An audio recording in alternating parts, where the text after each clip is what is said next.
Salut à toutes et à tous! Donc, on continue avec un exemple où on va appliquer l'algorithme de Gauss-Jordan pour calculer la solution générale d'un système d'équations linéaires. Donc, j'ai un système de 3 équations à 4 inconnus, les inconnus étant W, X, Y, Z. J'ai déjà pour vous, comme un bon chef cuisinier dans un show de cuisine, écrit la matrice augmentée. Donc, les coefficients de la première équation sont 1, 2, 1, 1. De la deuxième, 2, 4, 3, 3. De la troisième, moins 3, moins 6, moins 2, moins 3. Donc, toujours faire attention de bien transcrire les coefficients correctement. Et la partie augmentée, 1, 3 et moins 2. Donc, bien sûr, mes exemples, moi, sont toujours un peu plus faciles lorsque je regarde, mes éléments distingués, sont toutes dans la première colonne, une par-dessus l'autre. Donc, ma matrice n'est pas sous forme échelonnée. Donc, ma première entrée sur ma première ligne, qui est déjà un beau 1 pour rendre ma vie facile, ça va devenir mon futur pivot. Donc, je vais utiliser cette entrée-là pour détruire le 2 et le moins 3. Donc, les deux éliminations que je vais utiliser sont les suivantes. Donc, la ligne 2 va devenir la ligne 2 moins 2 fois la ligne 1. Donc, je vous rappelle, j'utilise la ligne 1 pour faire les éliminations. Et la ligne 3 va devenir la ligne 3 plus 3 fois la ligne 1.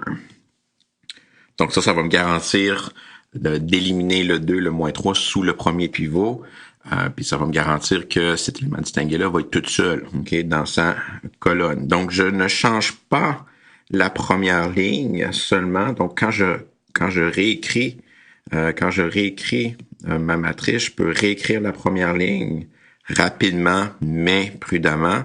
Donc, here we go. Donc, dans mon cas, boum. Là, ma matrice, parce que j'ai réécrit ma première ligne rapidement, mais maintenant, qu'est-ce que je dois faire? Je dois calculer, Je dois calculer la nouvelle deuxième ligne et la nouvelle troisième ligne. Donc, bien sûr, dans ma première colonne, je vais obtenir des zéros parce que sinon, j'ai pas fait mes éliminations de la bonne manière. Donc, je vais avoir 0 en dessous de mon 1. Donc, je sais que j'ai des zéros en dessous de mon 1, mais je dois faire l'opération au complet sur la deuxième ligne et ensuite sur la troisième ligne. Donc, 2 moins 2 fois 1, ça me donne mon premier 0, bien sûr. Ensuite, 4 moins 2 fois 2, ça me donnait un autre 0.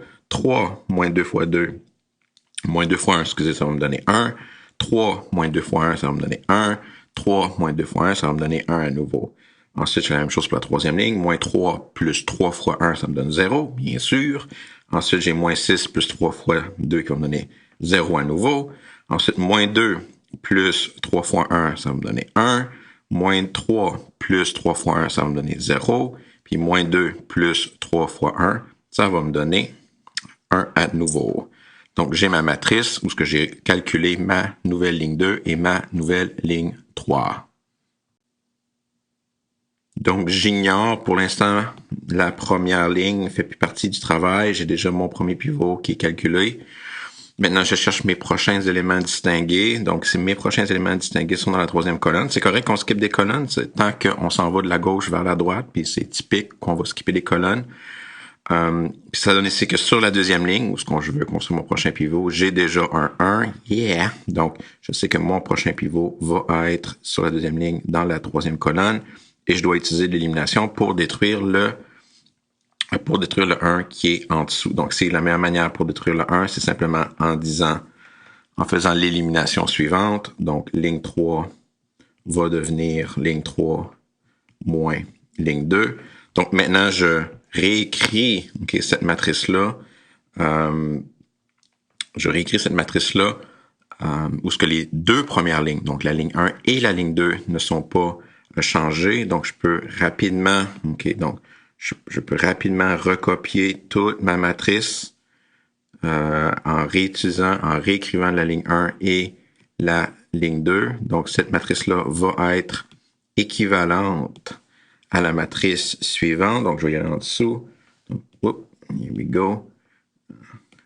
Boom. Donc, je réécris ma matrice avec la première ligne et la deuxième colonne comme étant la même qu'avant. Donc, j'ai rien changé pour la première puis la deuxième. La seule chose que je fais, bien sûr, c'est changer la troisième troisième ligne. Puis bien sûr, les deux premières entrées, puis je les ai réécrites tout de suite là, ici dans mon boob, là, mes zéros qui jouent ensemble, ils vont rester des zéros. Bien sûr, lorsque je fais mon opération, ligne 3 moins ligne 2, je vais avoir un zéro en dessous de mon pivot. C'était le but de l'élimination. Ensuite, je continue. Donc, 0 moins 1, ça va me donner moins 1. Puis 1 moins 1, ça va me donner 0. Donc, maintenant, j'ignore, si on veut, ma ligne 1 et ma ligne 2. Mon prochain élément distingué, OK, est sur la quatrième colonne. Puis cet élément distingué-là va devenir un pivot. Donc, en fait, à ce point-ci, ma matrice est échelonnée. Donc, à ce point-ci, je peux déjà calculer combien de solutions je vais avoir. Donc, quand je regarde mes rangs, donc ma matrice est échelonnée. Donc, je vais l'écrire ici, juste en remarque. Nous, on va quand même continuer puisque je vais toujours vous demander d'utiliser l'algorithme de Gauss-Jordan dans sa gloire totale. Mais bon, maintenant que je l'ai, je peux tout de suite le faire. Donc, j'ai que le rang de A. Donc, le rang de la matrice des coefficients. J'ai combien de pivots dans la partie des coefficients? J'en ai 3.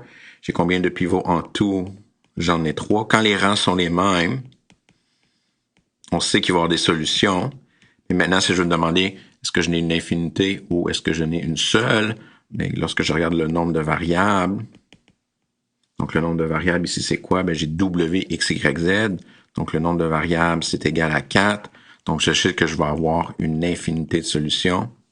Non seulement ça, je sais combien de variables libres je vais avoir. Donc si le nombre de variables libres, c'est toujours le nombre de variables moins le rang. Donc j'ai une infinité de solutions avec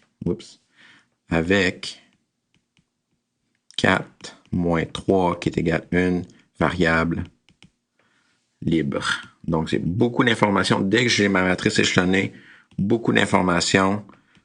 Puis techniquement, avec, voyons, la misère.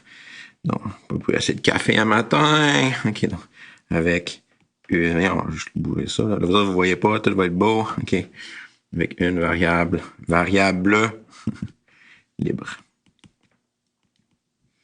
Donc, j'ai beaucoup d'informations juste avec la matrice échelonnée et en calculant les pivots où c'est que sont, donc en calculant les rangs de la matrice. Donc, ici, juste avec les rangs, j'ai déjà beaucoup d'informations sur le type de solution qui m'intéresse dans cet exemple-là. Donc, bien sûr, nous, on va continuer dans le sens qu'on veut une matrice sous forme échelonnée réduite. Donc, même si on a toute l'information sur le type de solution, moi, je vais toujours vous demander d'écrire la matrice augmentée sous forme échelonnée réduite. Donc, la première chose à faire, c'est de se débarrasser du moins 1. Donc, ici, la ligne 4. Donc, la ligne 4 va devenir quoi? Je veux transformer un moins 1 en 1. Donc, je la divise par moins 1 ou je la multiplie par moins 1, c'est la même affaire. Donc, ligne 4 devient moins une fois ligne 4. Donc ici, qu'est-ce que j'obtiens? Donc, puisque je ne touche pas à la ligne 1 et la ligne 2, donc je sais que je peux les réécrire rapidement, mais prudemment, puis je vais juste multiplier par moins 1 la dernière ligne, puis il y a seulement un moins 1 ici, donc ce ne sera pas trop compliqué. Donc, j'ai réécrit rapidement ma dernière ligne. Les seules choses à calculer sont les suivantes. Donc, j'ai mon entrée à changer. Les zéros vont rester 0. Le 1, le moins 1 est devenu 1. Donc, mon nouveau pivot maintenant, il est égal à 1. Donc, lorsqu'on pense à la matrice échelonnée réduite, il faut que tous les pivots soient égaux à 1. Et ils sont tous égaux à 1, mais malheureusement, les pivots ne sont pas, le deuxième et le troisième ne sont pas seuls dans leur colonne respective. Donc, maintenant, de droite à gauche, je vais faire de l'élimination. Donc, je veux éliminer les 1 au-dessus du troisième pivot. Donc, je vais me débarrasser du 1 qui est ici et du 1 qui est ici. Donc, les opérations appropriées sont les suivantes. Donc, je vais voir que ligne 1 va devenir ligne 1 moins ligne 3. Non, j'ai dit ligne 4 tantôt, là. J'étais dans les patates tête, là, excusez. Vous ne verrez pas, là, mais c'est ligne 3. OK. Donc, ligne 1 devient ligne 1 moins ligne 3. Puis ensuite, j'ai que ligne 2 va devenir ligne 2 moins ligne 3. Donc, on utilise toujours la ligne avec le pivot pour faire l'élimination. Donc, cette matrice-là va être équivalente à la suivante. Donc, je vais aller sur la prochaine page. Donc, si je change... Donc, si, encore une fois, la raison pour laquelle on va de droite à gauche, pensez à mes zéros. J'ai beaucoup de zéros là, sur ma dernière ligne, ma ligne 3.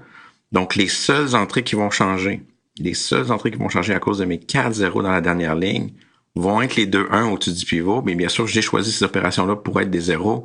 Donc, même s'il y a beaucoup de chiffres à manipuler, il n'y a pas beaucoup de calcul à faire. Donc, si cette matrice-là, lorsque je vais l'écrire sur la prochaine étape, j'ai quasiment rien à faire. Tout est pareil. OK, la seule chose qui est différente, c'est que je vais avoir des zéros. OK, donc je vais avoir des zéros au-dessus du troisième pivot. Donc, j'ai mes zéros au-dessus. Puis that's it. Donc, je sais que j'ai des zéros. Puis, j'ai pas besoin de rien faire d'autre avec grâce à mes zéros que j'ai ailleurs. Puis, finalement, il me reste juste une élimination à faire pour avoir ma forme échelonnée réduite au-dessus du deuxième pivot. Je veux détruire le 1 qui est ici. Donc, je vais faire ça en disant ligne 1 devient ligne 1 moins ligne 2. Donc, ma matrice va devenir la suivante. Donc, cette matrice-là est équivalente à celle-ci. Donc, encore une fois, les 2 dernières lignes ne changent pas. Pouf! Donc, je peux réécrire rapidement les 2 dernières lignes sans rien changer. Je dois simplement... Puis bien sûr, à cause de mes 2 zéros dans la première colonne, le 1 et le 2 ne changera pas non plus. Donc, ça, c'est 2 autres entrées que je peux, bien sûr, calculer. Donc, les seules choses qui vont changer, c'est les entrées. Voyons, la misère à parler. Donc, j'ai mes zéros qui n'ont pas changé. Donc, voyons, bien sûr, je vais avoir un 0 qui est ici. Donc, je continue mon opération 1 moins 1 qui va être 0. Wow, la misère, j'ai eu la misère. Bon, anyways, là, mon résultat final. Maintenant, ma matrice est sous forme échelonnée, OK, réduite. Donc, j'ai ma matrice sous forme échelonnée réduite. Donc, yeah! Donc, tous les pivots vont de gauche à droite. Bon, si j'avais des lignes de 0, ils seraient en bas, mais je n'ai pas ici. Donc, tous les pivots vont de gauche à droite, de colonne 1, 3 à 4, c'est correct. Ça se peut que ça skip. Ensuite, j'ai que tous mes pivots sont égaux à 1, puis tous les pivots sont seuls dans leurs colonnes respectives. Donc, maintenant, c'est le temps d'écrire la solution générale. Là, c'est le premier exemple avec une infinité de solutions. Donc, si moi, qu'est-ce que j'aime faire? Au-dessus de chaque colonne, j'aime écrire les variables correspondantes. Donc, je sais que la colonne 1 correspond à la variable W. Donc, je m'écris un petit W. Il y a un pivot dans la colonne de W. Ma deuxième variable, c'est X. Il n'y a pas de pivot dans la colonne de X. Donc, X est une variable libre. Il y a la troisième colonne, c'est pour Y. Il y a un pivot dans la troisième colonne. Et la dernière colonne, c'est pour Z. Il y a un pivot pour Z. Donc, ici, première chose qu'on fait, c'est on identifie les variables libres. Ici, il n'y en a rien qu'une, c'est X. Donc, X est libre. Donc, j'ai X est libre. Donc, mathématiquement, ça veut dire que X va être égal à un paramètre réel quelconque. Donc, j'ai ma solution pour X. X, c'est T. Okay, donc, ça peut être n'importe quoi. Puis, toutes les autres variables vont être calculées. Okay, donc, c'est des variables qui vont être liées ou dépendantes. Donc, l'ordre que vous calculez les variables n'a pas vraiment d'importance. Moi, une autre chose que j'aime faire, c'est étiqueter mes lignes comme étant des équations. Donc, la première ligne, c'est l'équation 1. La deuxième ligne, c'est l'équation 2. La troisième ligne, c'est l'équation 3. Puis, lorsque vous travaillez sur forme échelonnée réduite, ça n'a pas d'importance laquelle vous faites en premier. Moi, je suis habitué d'aller de par en arrière à par en haut. Donc, j'aime y aller. C'est juste la situation par en arrière, là, mais pour échelonner réduite, ça n'a pas vraiment d'importance. Mais bon, on fait ce qu'on veut. Moi, je vais y aller par en arrière. Donc ici, l'équation 3. Qu'est-ce qui arrive quand je lis l'équation 3? C'est 0W plus 0X plus 0Y plus 1 fois Z est égal à 0. Donc, je viens de trouver la valeur pour Z. Donc, Z va être égal à 0. Donc, ça, il faut être vraiment confortable. Lire une ligne comme étant une colonne. Ensuite, si je regarde l'équation 2, l'équation 2, ça va être pour le Y. Donc, j'ai 0W plus 0X plus Y est égal à 1. Donc, je trouve ma valeur de Y correspondante. Donc, je sais que Y va être égal à 1. Puis, finalement, avec l'équation 1, donc l'équation 1, j'ai quoi? J'ai 1W plus 2X, qui est fraîchement calculé comme étant T, est égal à 0. Donc, W est égal à moins 2T. Puis la dernière chose à faire, là, maintenant, j'ai une formule pour chaque variable. Donc, W, c'est moins 2t, X, c'est t, Y, c'est 1 et Z, c'est égal à 0. Donc, la réponse finale sous forme canonique. Forme générale pour commencer. Donc, la forme générale. Donc, ici, c'est simplement de réécrire toutes les variables dans l'ordre. Donc, W, X, Y, Z.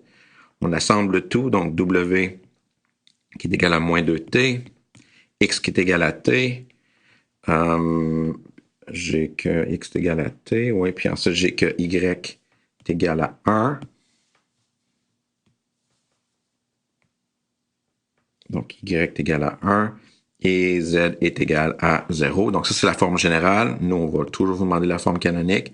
Donc, les constantes en premier. J'ai pas de constante dans moins 2t, j'ai pas de constante dans t, j'ai 1 et 0, plus les multiples de t. Donc, pour W, j'ai moins 2. Pour X, j'ai un t. J'ai pas de t dans W. Pour Y, excusez, puis j'ai pas de Y pour Z. Où ce que t, c'est un paramètre réel. Donc, voilà ma forme canonique. Donc, je vous rappelle cette partie ici, là. Ça, c'est la forme canonique. Donc, puis bien sûr, j'ai une infinité de solutions. On savait ça depuis le début, depuis qu'on savait qu'elle était échelonnée. Donc, un petit exemple pas trop compliqué, là, juste en 1, 2, 3, 4, 5 étapes, j'ai obtenu ma forme échelonnée réduite.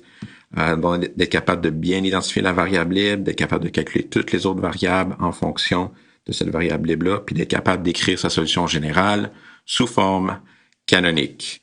All right, pour cet exemple-là, that's it, that's all. Bye bye, là.